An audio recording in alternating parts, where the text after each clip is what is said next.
kusoo dhawaada podcastigeenna maan kobciye iyo qaybtiisa YouTube-ka oo aynu mar walba kusoo gudbino waxyaalaha dhismaanka iyo shakhsiyadda horumarka shakhsiyadda iyadoo aan kusoo qaadano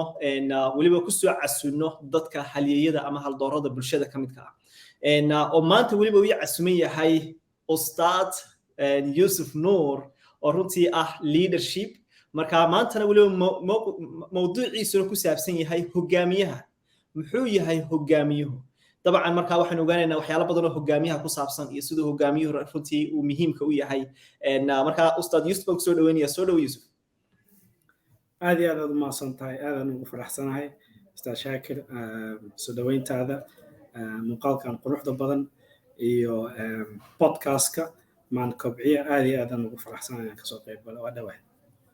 aad baad u mahadsan tahay anigana waxay farxadii ah inaad igala qayb galaysid maanta barnaamijkeenan runtii kana mid tahay casumaadayda maanta inaad si khaas ah runtii igala qayb qaadanayso Yusuf waxa jirta waxyaalo runtii la yiraahdo hogaamintuna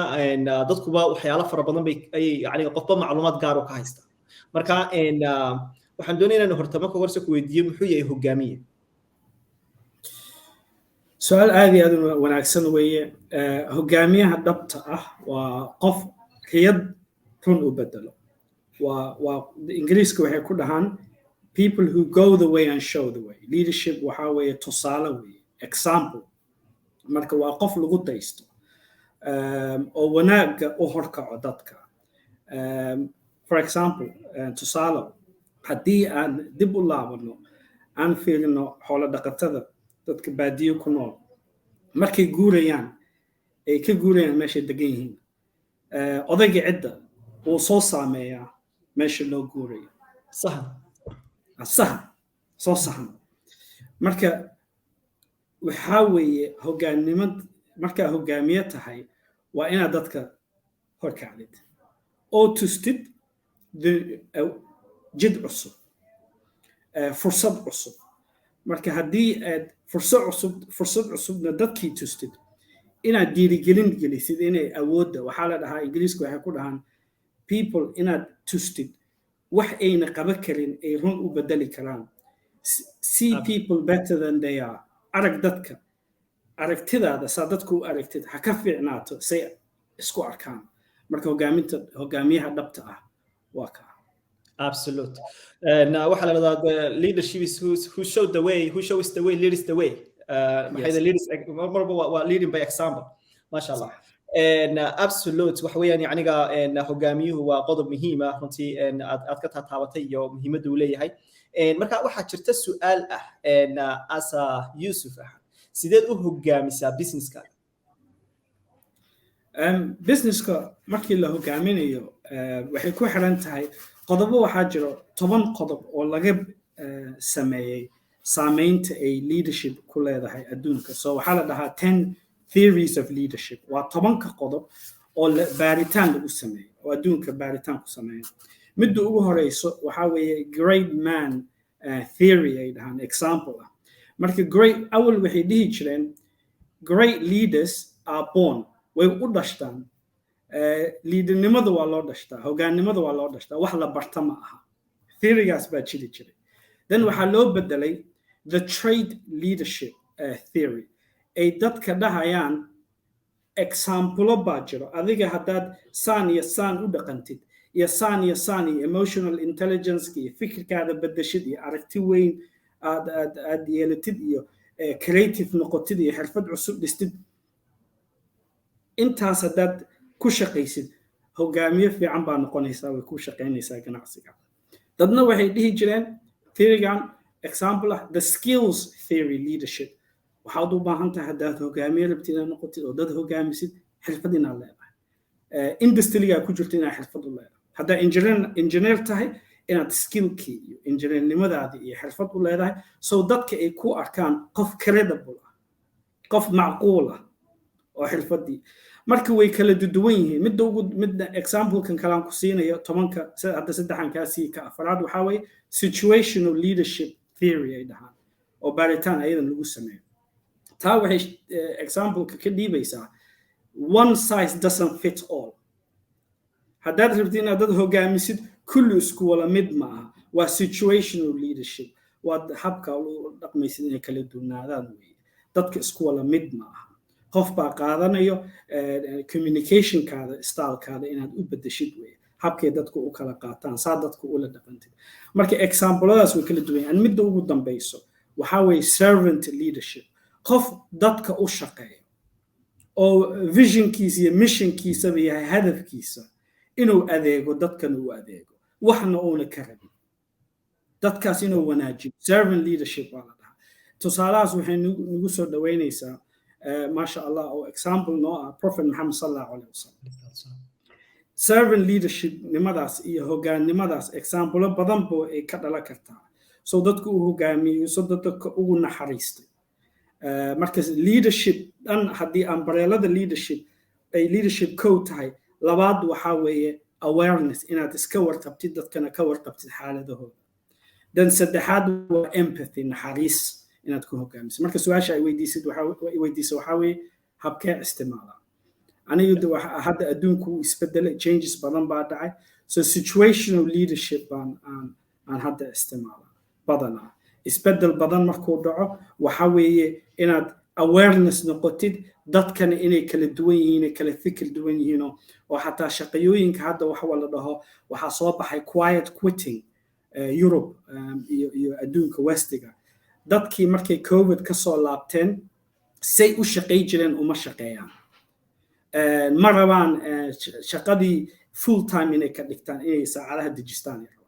waxay dareemeen 2 sano adduunka dhan isxiray shaqada dhan inayba muhiim ahayn noloshooda ay ka muhiimsan tahay dadaad 12 saacadood shaqay jira maalintii hadda way isbedel hadda inaad ku tugtid way soo dhawaysid way oo influential leadership oo dadkii relationship la dhisatid way wixii awal boosaan ahay follow garay boosaan ahay waxaas ku sheegay hadda imaa adduunka ma soconayo madamba marka situational leadership iyo servant leadership waa the two examples oo adigiyo dadkii caawinaysa labada kalena example aan yar ku siinayo waa transformational iyo transactional labay kala yihiin aniga waa ii shaqaysaa waxaas baa kaa rabaa inaad miiska ii soo saartid haddaa ii soo saari weysidna discipline iyo waxyaalo waxa dhacaya shaqadaada oo dib u geynayo marka waa transactional waxa raba isi hadigana ka bacdi waxaan kugu bedelayaa shaqadaada iyo lacagtan ku talagalnay bilasha marka taas waa midda kale waa transformational waxa weeye garabkan ku qabsanaya waa ku soo dhaweynsanaya waa ku tababaraya sidii qof qoyskeena kula dhaqmaya meeshaan waa isla wala leenahay ownershipka waan isla wala leenahay hal meel aan usoo wala soconaa hal hadaf aan leenahay taasna waa ta lagu kobciyo ganacsiga doomadeed aadayo taas ugu si awood badan waliba si awood badan af ingiriiska xataa tusaale waxay ku dhahaan if you want to go fast go alone if you want to go far go with everyone and others marka haddaad rabtid si degdeg inaad meel ku gaartid kaliya orod soco laakiin haddaad rabtid meel fog inaad gaartid dad badan la jaanqaad la soco amazing ما شاء الله yes وحويا يعني وتصال أضو قرح بدر نتي يعني إنه قفكو ولبا دمات وانو نقولين يعني قا boss لكنه نقدر leader هجامية مركا نكوا فرصة يسمى أنت كان عسيدة إنه نورش هاي ما أنت ديسينه إنه نقولنا leadership صح إن مركا سؤال شاء الله بعد أو نسي جود بينا واحد نقولنا سا سيدي هجامي سا نفط هذا سؤال في عنه وحيد هن كود waxaa jira dhahay hadaad rabtid inaad adiga hogaamisid maskaxdaada isticmaal hadaad rabtid dad kale inaad hogaamisid wadnahaada isticmaal marka shakhsi ahaan markaad is hogaaminaysid waa 3 qodob inaad ka shaqeysid anigana isku isticmaalo waxa weeye 3 H Ingiriisku dhahan head heart hands waa maskaxdaada inaad kobcisid waxa weeye the same thing reading does to same thing exercise marka gymka aadaysid oo bodygaada aad biraha hadaa qaadido oratid uu isbedelaya so the same thing exercise does to your body it's the same thing reading does to your mind marka waa maskaxda haddaa rabtid inaad kobcisid wax aqri iqra read marka kow aniga shakhsi ahaan waxaan ku dadaalaa maalin kasta wax cusub inaan barto haddaad dad hogaaminaysidna waaba muhiim because dadkaad hogaaminaysid inaad tusaale u noqotid weeye oo wax cusub ku soo kordhisid maalin kasta fikir cusub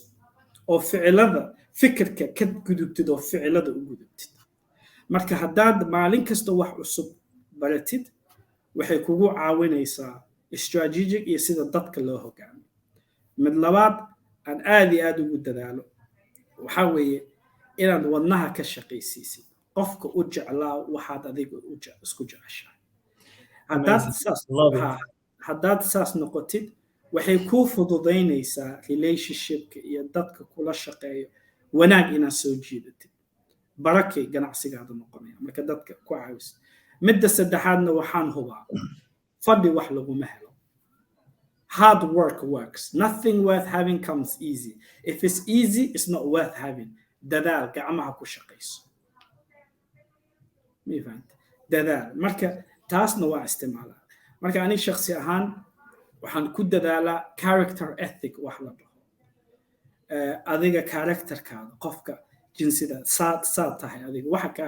haddii afigriisa waxay ku dhahaan who you are speak so loud to me I can't hear what you're saying qofkaa tahay aad ba waxa kaa dhex guuxooyaan u maqlooyaa waxa afka ka sheegaysid dhag jalaq ma uu siino waxa rabtid iska sheeg qofnimadaada u jeedaa marka character ethic versus competence waa xirfad oo qofka leeyahay adduunka badanaa lagu ixtiraamaa adiga hadda isla kulano badanaa dadka su'aalaha isweydiiyaan ugu horeyso waxaa weeye maxaa qabataa because waxay rabaan inay ogaadaan ay miisaamaan respectigay rabaan inay ku siiyaan haddaad tiraa professor aha engineer aha lawyer aha marka dadka waxay isku ixtiraamaan competence xirfad qofkaas waa engineer qofkaas waa laakiin hogaaminta dhabta ah waa qofka inuu qofnimadiisa ka shaqeeyo characterkiisa skill waa la baran karaa xirfad qof kastaa baran karto marka aniga taasan ku dadaalaa haddaad su-aashaada kusoo jawaabo amazing maasha allah waa aad wax weeyaan yacniga waa qodobo aad u muhiima oo qofku runtii dee leadership ma noqon karo haddaanu shakhsiyadiisa dhisin oo aanu isagu is hogaamin horta oo maxay yahay dee leadershipku guduhu kasoo bilaabmaa marka waa inaad banaankiina marka aad keeni kartaa yacni hogaamintaadii marka waxa weeyaan yacniga ma sahlana runtii waxa weeyaan waa big challenge qofku inuu is hogaamiyo marka ugu horeysa maanta weliba xilliyada xaaladaha qofku waanta ku jiro su-aasha saddexaad waxay noqonaysaa sidee ayaad familkaaga u hogaamisaa weli waxaan kusii dhex jirnaa hogaamintii sax familiga waa muhiim qof waxaa la dhahaa hogaamiye kasta waxaa ka dambeeyo marwo xoogan oo guriga u joogto la shaqayso ganacsiga la dhisto dhinac kasta oo uu la tashto muhiim weeye effective leadership in your family haddaad rabtid si xoogan inaad u hogaamiso familigaada horta midda ugu horeyso ay hadda badanaa saameyn badan ku yeeshto familiyada waa aabbaha oo hooyada oo shaqo markay ka imaato taleefanka isticmaalayso problemyo badan buu keenaa taleefanka exampleka oo hogaannimada uu u dilo guriga waxaa weeye aniga haddaan adiga meel isla fadhino isla cashaynayno oo taleefankayga miiska ii yaalo saas u saaran yahay dadka badanaa taleefanka saasay u gediyaan waxaan kuu sheegaya aana kugu baaqay taleefanka inta ii saaran wuu kaa muhiimsan yahay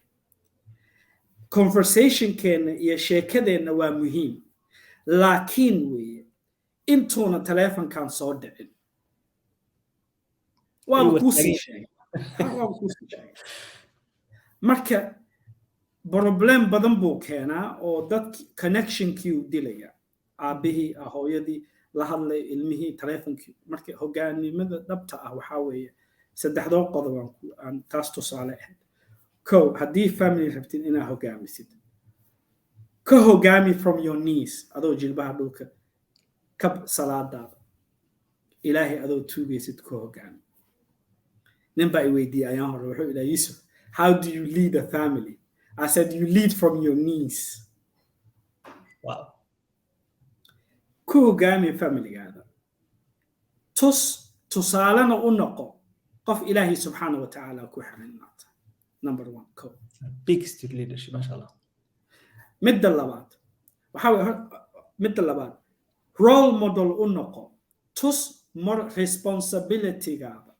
iyo aaminaadaada iyo trustigaada hadduu wiil yaroo gabar yaroo ilaahay ku siiyey hadday iskuul dhigato ay maanta ballan leedahay iskuulka atila waa imaanayaan aan imaan trust weyn baa jiris marka aaminaada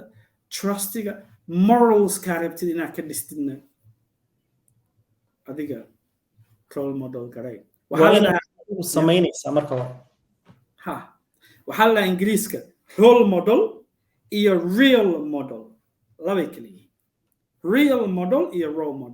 role model kulligeen baan iska isticmaalna role model waxaa la noqdo dhalinyarada ilmaha familiga real model waa dhabta role waa aabbaana bas meeshaas kuma eko xaqaadii la rabaa inaad kasoo baxda haddii tusaalaan ku siinaya example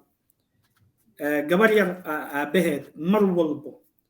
shaqo buu jiraa hooyadii bay weydiinaa hooyo aabba maanta aawe shaqo jiraa hooyo aabba maanta aawe shaqo jiraa markaasoo guriga markuu imaaday tiri aabbo maalin kasta shaqa aadaa waa noo soo shaqeeyaa familigeena noo dadaalaa okay aabbo meeqa baa ku shaqaysaa imasa maalintii €50 okay shibay tiri bilooyin qaadatay gabadhiya eedadeed abtigeed markay aragto qoyska familiga oon lacag yaray aruurinaysa bilooyin oo sanad ku dhawaa soo meel fadhiyo shaqo aadi rabay waxay tiri aabbo maanta waa maalinteydii waan ogahay inaad shaqo aadid oo €50 ay tira ku soo shaqaysaa maalinta dhan €50 ee maanta aniga ila jooga wow amazing marka taa waxay tusaysaa hogaaminta dhabta waa awareness waa inaad ka warqabtid waxay ku sugan yihiin wiilaa i weydiiyey ayaan wuxuu idhahay Yusuf xaaskayga iyo familygayga saan ula dhaqmaa waxaan dhahay ka warqab maalin kasto waxay ku sugan yihiin ka warqab ogaaw hadday guriga joogto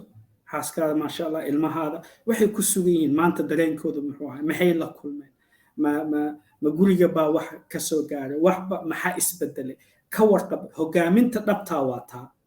inaad ka warqabtid dadka aad hogaaminaysid ganacsi iyo guriga maalin kasta waxay ku sugan yihiin ayaan hore training aan sameynayay Canary Wharf xafiis ingiriiska ku yaalo financial institution xaafad ah marka trainingka sameynayay example bay weydiiyeen example na sii tusaale na sii saan dadka uga warqabna waxaan dhahay maalin kastaba qof walbaba touch point ha kuu noqo oo kuu shaqayso oo kula shaqayso see tahay fiican tahay xaaladaad maxay say maanta kuu ahayd maxaa kugu soo kordhay book waxaa jiro la dhaho 1 minute manager hal daqiiqa maamul wax badan ugama baahnid qofka inaad weydiisid oo tiro badan hal daqiiqo aad ku weydii kartaa waxay qofka maalinta dhan ku sugnaayeen laakiin wax weyn bedelaya wax aad iyo aad u weyn u bedelay amazing marka muhiimadda taas weeye midda kalena waxaa weeye tusaalaha yarka waxaa weeye inaad noqotid kind naxariis hogaaminta dhabta awareness markii laga soo dego oo guriga ku hogaaminaysid ganacsiga waa inaad naxariis u yeelatid qoyskaada inay u naxariisatid Prophet Muhammad sallallahu alayhi wasallam wuxuu dhahay I'm the best man of mankind because I'm kind to my wife and children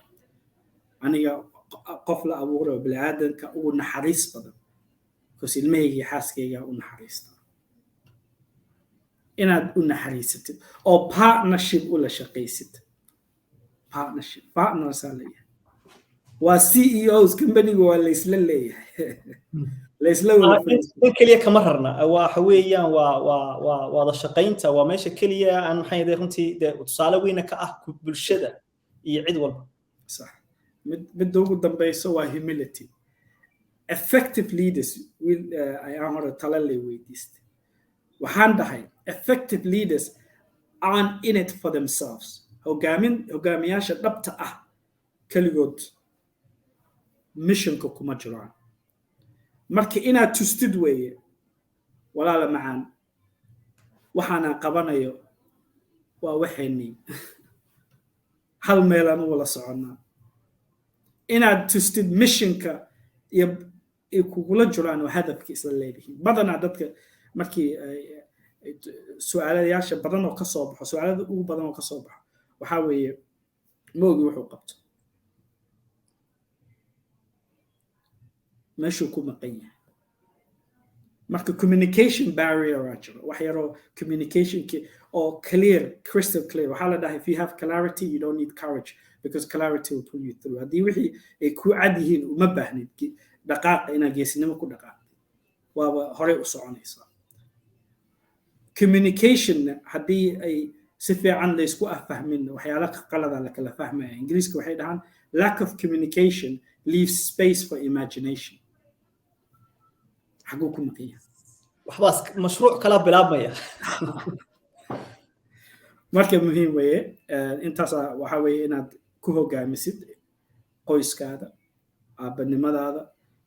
inaad ilaahay subxaana watacaala ku xirnaatid oo lead from your knees for example inaad si role modelkaada and balan wiilkaada yar oo gabadhaada ilaahay ku siiy adoo wiil ku siin xaaskaada aad ballantaad ku ballanteen ofisid inaad isla wala shaqayna ku dadaashid oo kind u noqotid na programkana la soo dhaxgeliyo isla shaqayna share baa ku leedahay waxaan qabto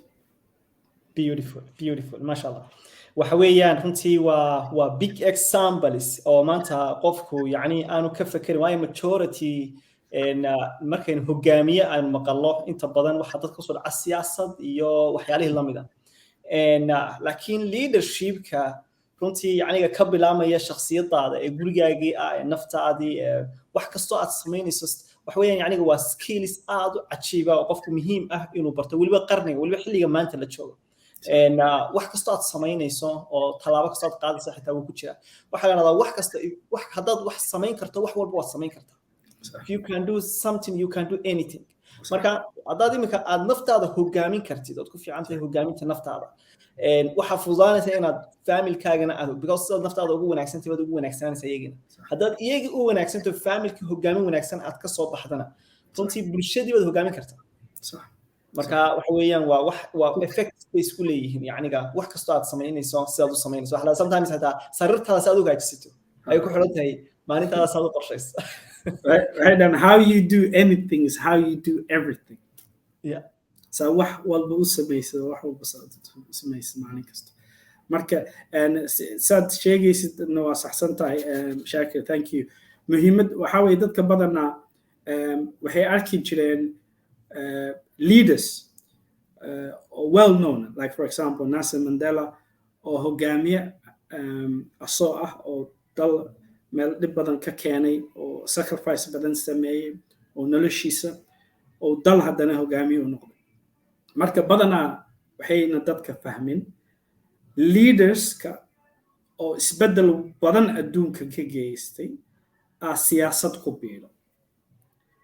way fahamtay marka badanaa hadday saas noqoto wax fiican bay ahaa lahayd laakiin waa halow dhif marka siyaasadda markii la eego badanaa dadka waxay u maleeyaan dadka siyaasadda ku jiro dhan inay leaders wala yihiin laakiin halow kuwa dhif journeyga soo sameeya kasoo gudbay marka misunderstanding wey laakiin hogaaminta dhabta ah waxa weeye inaad adigiis hogaamisid inaad qoyskaada iyo ilmahaada iyo ilaahay dadku mas-uulka ugu saaray kasoo baxdid dadka aad ganacsigaada oo la shaqaysid aad hogaamisid inay kaa badbaadaan ummaddaas iyo mas-uul sare haddaad dal u noqotid iyo dadna inaad u shaqaysid marka waa stages of leadership wow Yusuf wuxuu hogaamiyey intaasoo de companies intaasoo qof yaniga 120,000 qof ayaan rajaynaya mar inaad hogaamiye wax kala duwan noloshayda inta dadoo la soo shaqeeya. Wow, so beautiful. Marka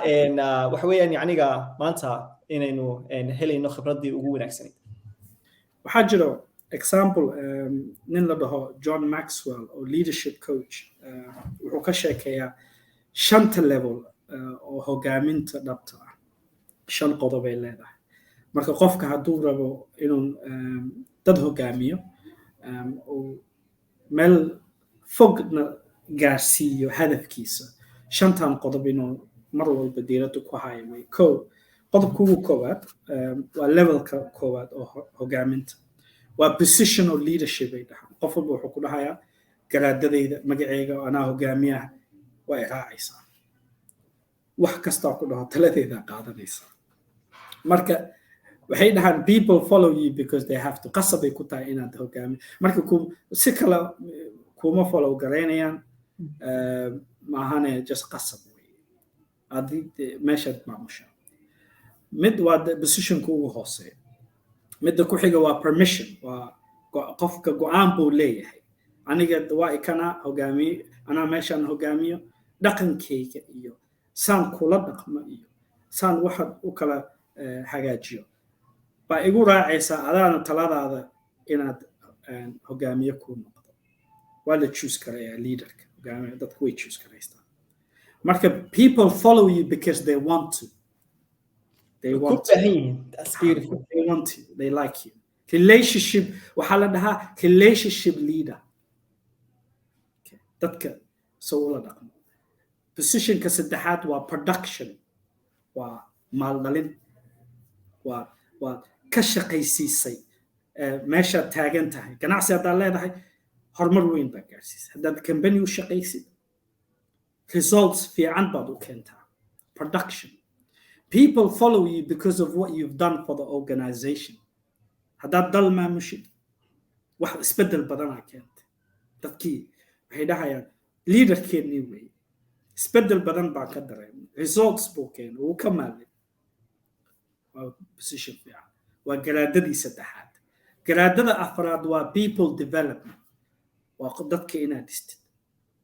waxay dhahaan dadka u arag say ayagu isku arkin sayn si ka wanaagsan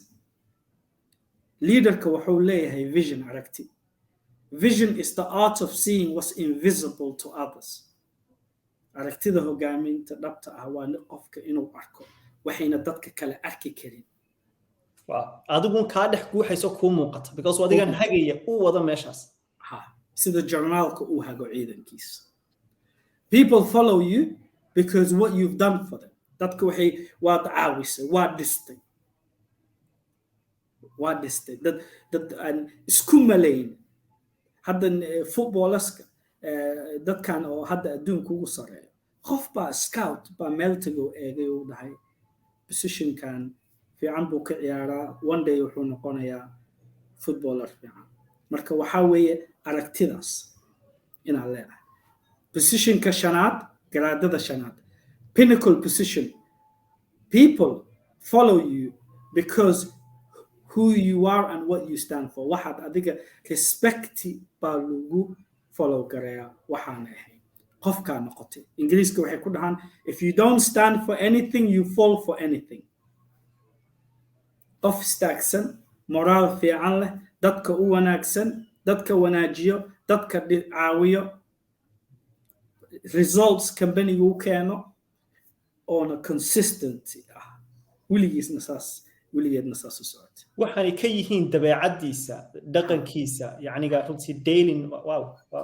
characterkiisa buu ku beeraya una ka bixi marka taas aad iyo aad muhiim u ah shantaas qodob waxay qofka ka caawinayaan inuu mar walba diiradda saaro aniga oo su'aashaan weydiiyo delegateska dadka trainingka imaado positionkee taaganta hadda waaba describe garay waaba ku falanqeeyay positionyada kala duwan xagee adiga kula tahay hadda aad baa taaganta kas gacanta taagayana aniga waxay la tahay positionkaas taagana maxaad marka hadda aad iska bedelaysaa sad positionka sare u sii aadid marka waa muhiim marka waxaan ku dhahaa maalin kasta isku day 1% inaad kor u qaadid noloshaada haddaad rabtid 15 daqiiqo soo kac intaana fajr la gaarin kasoo saacadda shalay soo kacda 15 daqiiqo kasoo hormar waa 1% maanta 4 page aqri salaada markaad tukatid haddaad rabtid maanta book ama quraanka muhiim isku day maalin kasta 1% haddaad kor isku qaadido improvement oo maskaxdaada iyo jirkaada iyo dadkaad ku heeraagsan tahay aad wanaajisid sanadka haddii la gaaro 365 maalin waa sanadkii percentage-ka haddii lagu dhufto waa 3670% hal sano improvement noqonaysa wow ma aha 100% xitaa kaliya ma aha everyday percentage-ku wuu sii kacaya 1% shalay ahay maanta waa biri waa labo noqonaya labadiyaa lagu dhufanaya sanadka markuu dhamaado 3600% baa kor u kacday 1% waa wax walba waa tartiib waa patient consistency marka sidan loo eegana qofku yacniga waa waxyaalo qariibsanay isleeys ma wax weyn haddana wax weeyaan waa waxa yara ururay waa simple yacni wax aad fudud marka inta quraaba ina ku dhameeyo marka waxa weeye dadka markay isbedelaan marka dadka basbedelka wuxuu ka imaadaa xanuunka people will not change people change when they are hurt enough xanuun badan inay dareemaan that's why ilaahay subhanahu wa ta'ala quraanka ku dhahay every hardship comes ease wax walba adag fudayd baa ka dambeeya inaad dareentid weeye jirka haddaad rabtid inaad dhistid inaad goysid weeye muruqa no pain no gain no pain no gain laakiin midda labaad waxay weeye people change when they're inspired to inay helaan dad ay inspiration ka helaan waa midda labaad xanuunka marka la soo dhaafay people change when they're inspired enough qof markay arkaan qof u eg oo horumar gaarayo oo isku culture ah were inspired by their inspiration people change when they learn enough that they want to labay kala tahay waa people change when they learn enough that they want to qof waxa jiro the more you know the slower you go macluumaad badan way jirtaa taasi saameynta ugu badan bay leedahay waan arkay yes dad macluumaad badan ururiya wax badan xog badan haya laakiin isagu aan dhaqaaqin sax marka they want to and midda ugu dambayso waxa weeye dadka waxay isbedelaan when they receive enough when they receive enough that they able to dadka waxay isbedelaan xog badan markay helaan example saashakir man kobciyo insha Allah dad fara badan baa xog badan ka helaya receive information badan oo isbedel aad iyo aad u weyn sameynaya insha Allah oo saameyn badan u yeelanayo qoyskooda iyo dadka ku heeraysan insha Allah ilaahay idinki waseen rajaynayno waa hadafkeenu leenahay waa himiladeena maanta yacniga runtii inagoo laba wadanna kala joognaa aynu maanta nidhi yes maxaynu value ama maanta aynu dadka u gudbin karnaa marka runtii yacniga 30 daqiiqo aan soo hor fadhiisanay waxaan yacniga rajaynaynaa inay dad badani ay heli doonaan runtii isbedelkaas isbedelka waa journey waxaa la dhahay maanta waa ku tusi karaa jidka isbedelka laakiin isla maanta noloshaada ma bedelmi karto waa kugu hagi karaa waxay dhahaan if you want to know the road ahead ask the past if you want to know the road ahead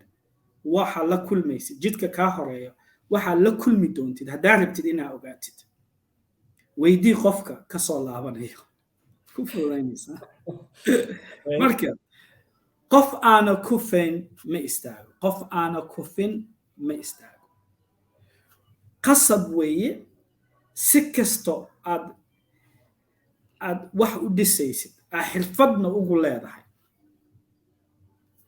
waa la dhacaysaa waad kacaysaa survive but absolute ba inaa ishagtid weeye waxaan ku dhahay haddaa rabtid inaad adiga ishagtid maskaxdaada isticmaal haddaa rabtid inaad dadka kala hagtid wadnahaada isticmaal naxariis strategic si kasto aa ula kuftid ogaaw there's another day, there's another opportunity aad hore ugu soco kartid new level, new playing field. maska xataa wuxuu dhacsadaa isbedelkaas waa important waxaa la dhahay what got you here won't get you there wixii inta ku keena xagga kuma geynayaan dadaal cusub ay u baahanta dadaal cusub iyo weightka gymka haddaad tagtid the weight does not get any lighter birta culayskeeda hoos uma dego adiga inaa xooggaada kor u kicisid wey aad iyo aad macnihii wax weeyaan marka aan doonaya maanta inaan more gaining sameeyo waa inaan more yacniga aan birtii badiyo intii hore haddaan joogaalkii baan taagnaanaya macnihii weeyaan you have to push you have to be able to in order to lift that weight inaad birahaas adiga xooggaada korisid marka waa taasaa muhiim marka final point waxaa weeye adiga shakhsi ahaan as a leader saad isku dhisaysid waan ka sheekayna saad adiga saa habkaad u shaqaynaysid qoyskaada iyo dadka kugu heraagsan iyo familigaada saad u muujinaysid aan u noqonayso sida natural hogaaminta dhabta ah marka waa taa waa muhiim ما شاء الله يعني وحويان absolute وحويان يعني وحنا نكره is another level ما شاء الله وحويان وهالكي وجود بيسي ما تينا مقالات leadership skills محيدي مركي حيتنا يعني أنت تشيرا الدعوة مهمة ما هو أنت تشيرا كعضة مركا تحس مركا اعتماد أيوم أنت بدل واحد سليبي أنا ما أنت يعني كفشل كبدن كي ماذا مرر بدن مركي يعني قال لك كل ما دعيتان أما وحي يعني تسالهان وكله أي لك كل ما إن سيدي وح وسعون ويا ويسقى ولي أنا حين أنا أتكين أنا قفكي حين أنا ولي ديار سنين أي مركا واحد دعي كرتين مركب سليبي وأنا سأقول بدن صح مركا تحس يعني إذا نفشل كأقول بدن أرن كره يعني ما تقفك إنه سليبي تام بدن كويمي leadership كينا ماشي ويان وحلاقي وين هجامين يعني كمان أدوني سنة السماء صار نوم والبا نفط عادي عيد والبا تد بدن بقى يجني يكون دعوانا سليبي تان كسليبتي يتني you lose the leadership marka inta yar loo baahan waa inta yar aad u baahan tahay inaad top seat joogto adigoo in yar si adkaysanayo oo ku si adkaysatid waxay dhahaan model la dhaho adka model sounds like adkar so waa ADKAR waa either waa awareness inaad ka warqabtid waxaad waxa dareenka ku haay iyo dareenka dadka kugu heraagsan iyo inaad iska warqabtid midda labaad waa desire hamina leedahay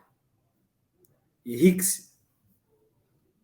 haddii kale lama dhaqaaji karo oo hadafkaadana isha ku haysid midda saddexaad waa inaad raadsatid aqoon kororstid knowledge kasi kastaba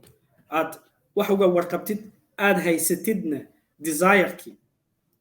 wax kaa dhex guuxayo aad diyaar tahay xoogaa yar inaad aqoon kororsatid wey knowledge waa muhiim then midda K way knowledge then A action ficil meel iskama fadhiyo wax iskama imaanayaan you have action in la qaado wey dadaal ficilkaas qaadid oo ka gudubtid fikirkaada ficil u bedeshid oo mid dhalaya danina ku celisid weey markaas mar labaad oo awareness ki ka soo bilaawdid reinforcement ala dhaha ku celcelinta joogtaynta laga hadlo weey marka waa awareness isdiyaari ka warqaba xaaladaan ku heeraagsana ilaahay subxaanahu wa ta'ala ka soko ka warqaba wanu jeeda position ka ciyaaray desire-kiina waa haystaa oo hamigii higsigii iyo dadaalkii then aqoontii baan kororsado habaan u habaynayo point A point B and then action-kii ficilkii aan hadda qaada then waan ku celiyay marka waa muhiim marka waa laakiin dadaa kala duwan laba group of people oo dad waxaa jira markaa hogaaminaysid leadership conversation hadda ka hadlayno introverts iyo extroverts ay dhahaan ingiriiska dad waxaa jira oo hadda ku sheegay awareness-kaas iyo desire-kaas iyo hamigaas leh laakiin kama dareemaysid waa dad quiet ah oo xoogaa oo keligood oo dadka dhexdooda bulshada ka dhex muuqan laakiin shaqo badan hayaan marka introverts-ka tusaale haddaa kuu siiyo extroverts waa laga hadlaa badanaa leadership courseska iyo management way soo gashaa bas si fududan tusaale kuu kala siinaya si u kala duwan yihiin introvertka qofka waa qof iska aamusan oo dadka bulshada iyo meel dad badan joogaan iyo hadal afgaaban oo hadalkaaban laakiin badanaa jarjiga intay ka keenaan sidii taleefonka bateriga way isjarge jarji darbigay ku dhejistaan shakhsi ahaan bay isku jarge garaystaan fikirkoodii waxa ka dhex guuxayo ku filan uma baahno qof inuu dhiirigeliyo badanaa introverts la dhahaa iska afkaaba taleefon jarjiya wataan darbigay ku dhejisanaan way isjarge garaysanayaan buu ka dhiganayaa shaqadooda aadayaan oo dadaalkooda wadanayaan extroverts waa dadka solo power banaanka bay ku judge garaysmaan bulshada dhexdooda Facebook Instagram and dadka dhexdooda eventyada iyo energy ay ka qaadaan iyo dhiirigelin eventskay buugyada ka qoranayaan oo networking ay samaynayaan oo idea bay abuurayaan oo network iyo net worth bay dhahayaan shaqada labadaba horumar way gaarayaan laakiin introverts haddii historyga la fiiriyo waa hogaamiinta ugu waaweyn oo ugu saameyn badnaa adduunka waa dadka introvertska ah oo adduunka soo maray waa dadkaas macnihii iyagu selfie chargerkooda wata sax marka haddaad hogaamiye tahay situational leadership la dhahaa ha hilmaamin dadkaas kala ogaaw dadka aad hogaaminaysid inay kala duwan yihiin ay u baahan yihiin situational leadership one size doesn't fit all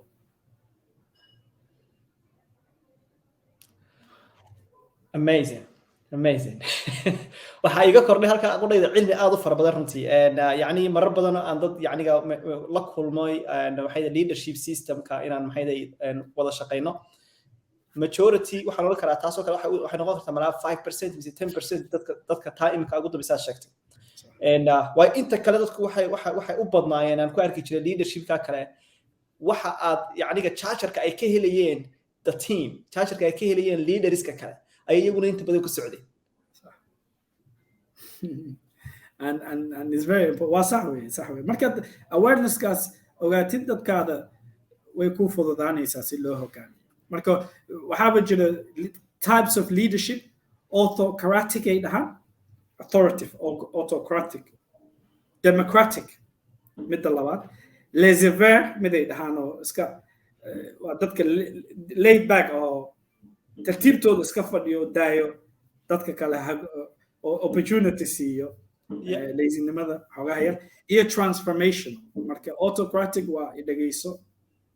waxayga qabo democratic xogaha yaraan tashano laissez-faire orod adiga qabo markaa la kuftid iyo la imaam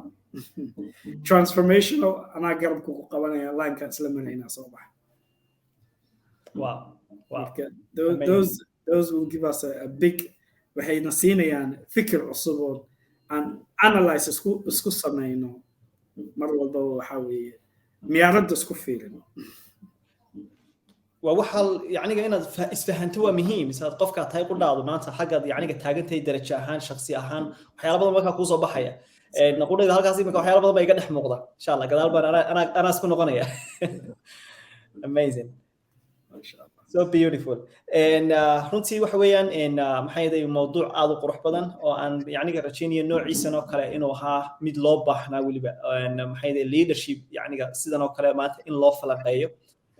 maxay yahay lana kala furfuro waliba af Soomaali ahaan buugta English dabcan ku arki ama dad English ku hadlay laakiin iyadoo af Soomaali lagu sharaxayo waa mowduuc aad u muhiim ah waliba siiba arday badan oo aad u barataan way jirtaa leadership managementiga maxay yahay wadankeena aad ugu badan waliba siiba inay maanta arki doonaan dadka doonaya inay maanta dhisitaan sameeyaan waayo leadershipku mar walba waxa weeyaan waa maalinta aad u kacdo isbedel inaad samayso ومركز يعني وحي نفط هذا كبلامة وحي يعني بيزنس كا كبلامة وحي ما أنت واحد كستات سميني سو أنت الله حريرية مركا وحويا وحي يعني قال لورن كرا موضوع مهم ويا هاي ما أنت بلشة بدنا مدن يرب بدن ودوني سيسبدل أبور وأن مسكحدooda ku jirin inay kaliya ka fakaraan the leadership waa wax noocaasa siyaasad hadii la yoxila mid laakiin inuu yahay maanta mid ka gudahooda ku jira mid kasta صح marka ma sha Allah صح ugu dambeyn Yusuf inaga soo maxay gabagabadii baan ku jirnaa maxaad marka ku sii darsanaysaa ugu dambeyn si aan marka yaaniga maanta u sii siino big pump insha Allah laba mid waxaan rajaynayaa insha Allah inaad guuleysatid wax walba aad ku dadaashidna waa helaysaa insha Allah laakiin mar walbaba ogaaw don't mistake movement for achievement dhaqdhaqaaqa horumarid ha isku dhex qasin waxaa loo baahan yahay direction mar walbaba inaad meeshaad aad u socotid inaad jidkaas jid toosan oo saxsan ma yahay marka waxay dhahaan book baa jiro oo laga sheekeeyo 7 habits of highly effective people paradigm shift wax la dhahaa jiro oo isbedel oo dhabta ah oo gudaha ka dhaco marka haddii qofkii map wuxuu watay oo New York magaalada New York map ah oo watay markaasoo London ku dhex wareegaya marka motivation oo haysta dhiirigelin mapkii gacanta ku haya oo wareegaya London mapkii markuu geeska London tago mapkuu qaldan yahay jid qalad oo ka bixinaya markuu istaago okay waan qaldamay laakiin dib ma laho waa dhiirigelisanahay let's go we'll go again mapkii la ordaya geeska loo tagay marka noloshiisa wuxuu ku dhuminayaa dhiirigelintaas oo map qaldan buu wataa qofkaas ay wataa laakiin magaalo qaladay ku dhaxso mar walba gees kasta ee magaalada tagtana oo tagana waxay dareemayaan mar labaad inay isdhiirigeliyaan marka af Ingiriis waxay ku dhaxaan people don't need motivation if someone is going down the wrong road they don't need motivation to speed them up they need education to turn them around absolutely qofka dhiirigelin badan uma baahno wuxuu u baahan yahay hab wax saameysan oo strategic wato jidka qaladka hadii kale ku bobsiinaysa team buu sii xoojinaya motivation marka la siiyaba shidaalku sii qaadanaya marka waa wrong marka wada khaldan inaad xoog xawaara ku socoto waxa ka fiican wadada saxda ah inaad yaaniga aad si degan ba ugu socon karto laakiin akhiran waad gaari doontaa meesha u socotay waa gaari doontaa marka taa waa mid dadaalka wad laakiin mar walba waxay dhahaan circle waraaqdaada oo yoolkaada kugu qoran ku qoro waxa ku qortaa fail and then analyze markaad wax baraawaysid ay ku shaqeey weyn dib u laabo analyze xagee ka qaldamay meel qalad ma ka fiirinaya fikirkaada dib ugu noqo fact check your thoughts then ku laabo fail ma soconayso waa haddaa guul daraysatid dib ma laho iska fiiri dib isku fiiri dadka marka ma jeclo inay dib isku fiiriyaan wax oo ka baxsanay ay dhahaan qaladkayga wuxuu ahay qofkaas iyo maalintaas complaining outside any samay marka failka dhan FAIL ingiriiska dii lagu fiiriyo waa first attempt in learning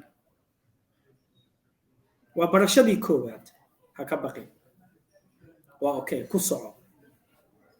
joogteen marka taa waa mid shakhsi ahaan ah aan rabo insha Allah inaan aan ku darsado mid ugu dambeysana waxa weeye hadaa ganacsi dhisaysid aad dareentid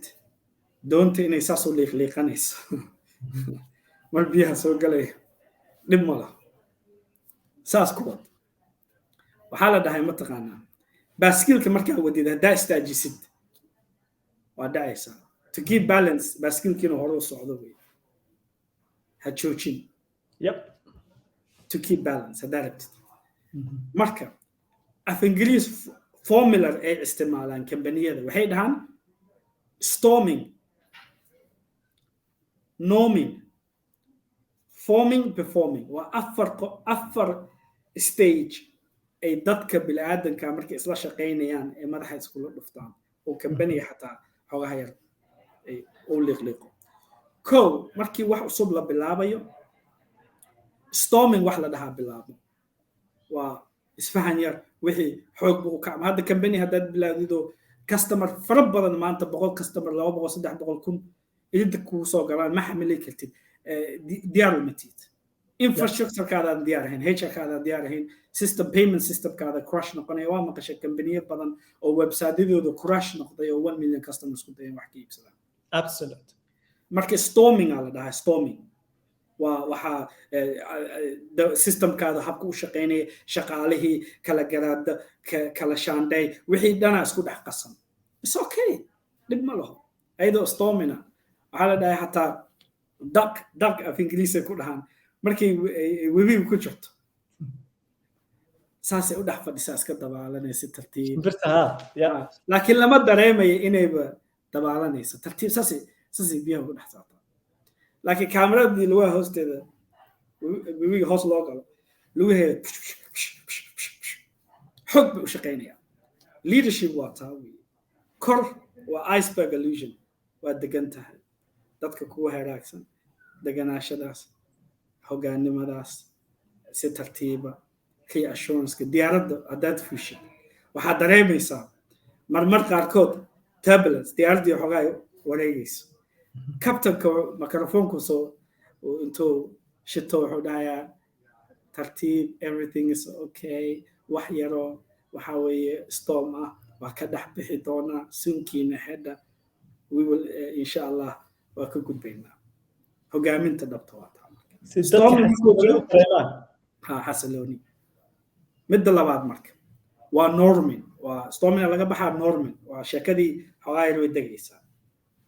then forming dhacayo forming waa markii teamka isku imaadaan ee isku hadaf ay isbartaan oo shaqada fududaato and then performing way waa markaas results ku dhalaya system kasta saas weeye communication-ka ayay xoojinaysaa absolute yani sida isdhexgalka iyo fahanka iyo isla jaanqaadka yacniga in wixii markaa way fududaanaysaa inay markiiba ay hore loo yaaco ama businesska uu success noqdo inta hore laakiin dabcan waxa weeyaan isfahan la'aan baa jiraysa marka labadaas aan rabaa inaan insha allah aan ku darsado marka aad ما شاء الله so amazing beautiful aad baan kaaga mahad celinayaa Yusuf Noor runtii waxa weeyaan waa mowduuc aad u muhiimsan aan rajaynayo dad badan ka faa'iideysan doonaan waana kaaga mahad celinayaa waqtigaaga qiimaha badan ee aad maanta nala wadaagtay insha Allah marar badan oo dambana waa kulmi doonaa maantana intaan ku soo gabagabaynaynaa waxaan leenahay maalintu haydii wacnaata dhamaantiin maalin wanaagsan. Assalaamu calaykum waraxmatullahi wabarakatuh.